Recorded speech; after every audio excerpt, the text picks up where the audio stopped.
somos Coñadeira, un grupo de Ourense. Estas iniciativas non sobran e hai que gabalas por iso, non? Pero o máis importante é que non se queden nunha anécdota, senón que sexa algo para poder pues, ir un poquinho máis aló, non?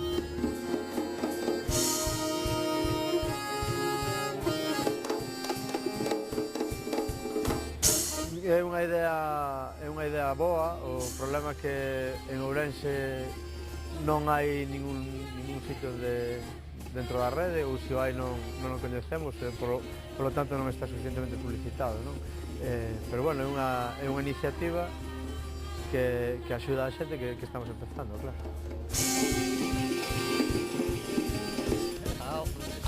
Adeus de parte de Coñadeira.